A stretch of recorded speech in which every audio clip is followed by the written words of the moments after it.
like the color. You like the color? Yeah. Yeah, I had mixed reviews on the color. Some people said they like it, some people said they don't like it, and I said, well, what color is your Bugatti? Hey Andrew Tate, your Bugatti is not red enough. The real question is, what color is your Pro 2? Mine is white, king of the road.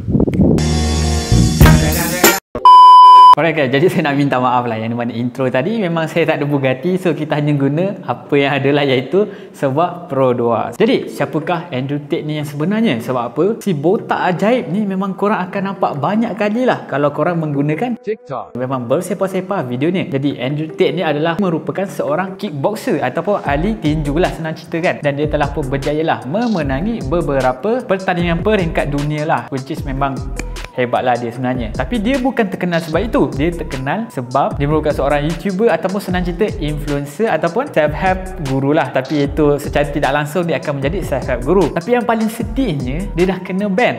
Dia dah kena ban di kesemua platform. Satu dunia nak hentikan dia daripada grow dengan lebih-lebih hebat. Dia dah kena ban dekat YouTube, kena ban dekat Twitter, kena ban dekat Instagram, kena ban dekat TikTok. Semua benda lah dia kena ban. Dan sekarang ini yang tinggal hanyalah akaun-akaun fans ataupun akaun-akaun yang re-upload dia punya konten yang lama. Jadi kalau korang tengok, Andrew Tate ni bukan orang yang biasa-biasa lah. Sebab apa? Dia ada Bugatti. Macam pada awal video saya letak kan, dia ada Bugatti. So kita nak tahu berapa banyakkah wang yang dia berjaya hasilkan setiap hari.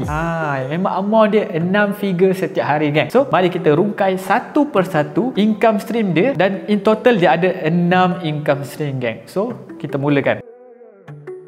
Jadi, source of income yang pertama adalah daripada Hustler University. Kosnya adalah sebanyak $49.99 ataupun lebih kurang RM200 sebulan. Dan Hustler University ini mempunyai member berbayar lebih daripada 100,000 orang. Dan ini membuatkannya sebanyak 4.9 juta US dollar setiap bulan daripada Hustler University. Jadi, source of income yang kedua adalah daripada OnlyFans Management Company. Ianya membuat lebih kurang $200,000 setiap bulan, tetapi bisnes ini dikongsi bersama adiknya iaitu Tristan. Jadi kita akan assume lah yang di mana revenue ini akan di-split separuh bersama adiknya, dan ini membuatkan Andrew Tate berjaya menambah lagi sebanyak $100,000 income-nya sebanyak sebulan. Jadi source of income yang ketiga adalah The War Room, bilik perang. Ianya dianggarkan mempunyai lebih kurang 1,000 ahli, dan setiap member tersebut perlu membayar $4.1 untuk 1 tahun punya membership, dan ini menghasilkan lebih kurang $400,000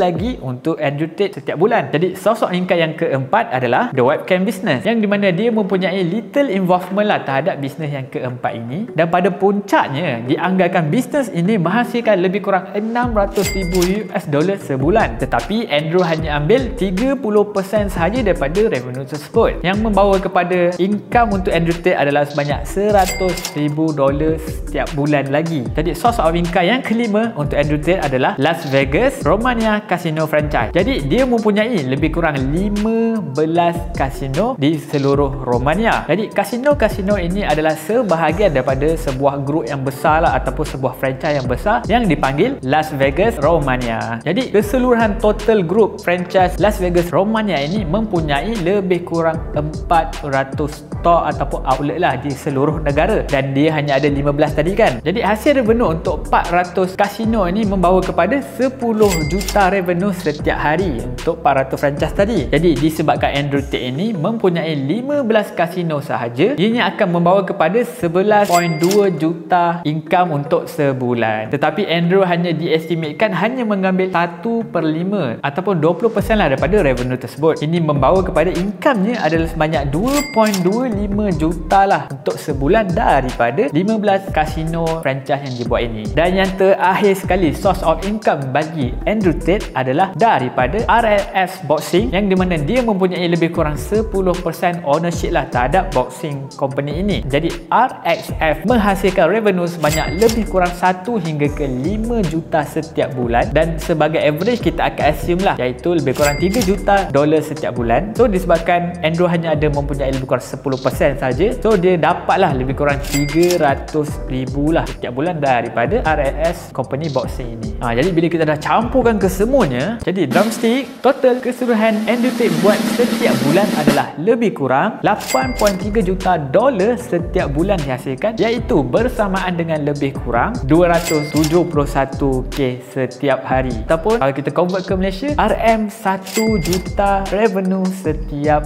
hari, geng. Banyak ke tak banyak korang decide lah sendiri. And kalau kita analysekan dia, setahun lebih kurang 90 juta USD lah dia punya income. So kalau kita ikut trajectory, dia berjaya menghasilkan income ini secara konsisten selama setiap tahun. Dianggarkan dalam masa 11 tahun dengan income yang sebanyak ini, dia akan berjaya menjadi seorang billionaire lah, seperti Carl Ford kita.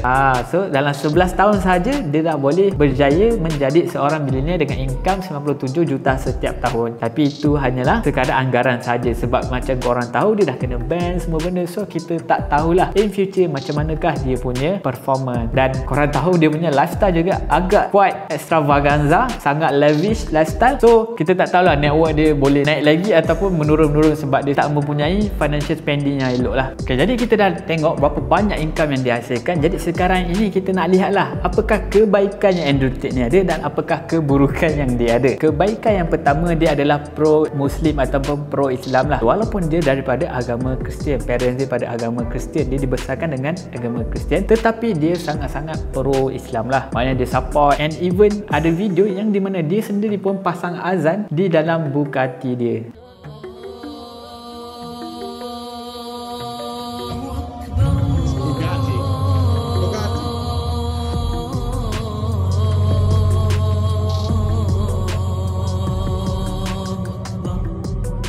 Jadi kebaikan yang seterusnya, dia banyak memberi life lesson yang sangat-sangat valuable dan pada masa yang sama memberi motivasi lah kepada kesemua peminat-peminat ataupun pendengar yang mendengar lah video-video dia. Sebab kalau korang tengok video-video si botak ni memang banyak lah yang menarik, yang sedikit sebanyak memberi motivasi untuk kita hustle dengan lebih keras, jangan depression. Dan yang paling menarik hati saya adalah kata-katanya yang dimana perjalanan untuk menjadi kaya ini adalah benda yang paling seronok instead of dah lahir kaya. Dan dia bagi analogi yang dimana apabila kita membawa kereta, apabila kita accelerate daripada 0 ke 100, itulah yang paling menyeronokkan dan paling mendebarkan, yang paling bagi kita wow factor. Memang kita sangat-sangat seronok lah bila kita accelerate laju kan, kita push. Tetapi apabila kita sudah berada pada kelajuan 100 itu dan kita constant saja, korang sendiri pun boleh rasa pada kelajuan itu memang kita tak rasa apa-apa pun, kita rasa macam relax je, even though kita sedang berada pada kelajuan 100 km sejam. Jadi kalau kita cuba replicate ataupun cuba reflect kepada kehidupan kita yang sebenar, perjalanan kita lah daripada poor, daripada miskin nak pergi ke kaya, itulah yang mempunyai pelbagai rintangan, dan rintangan challenging ini yang membawa keseronokan. Berbeza pula apabila korang dah lahir terus kaya raya, korang dah skip the best part sebenarnya, korang hanya enjoy the reward lah.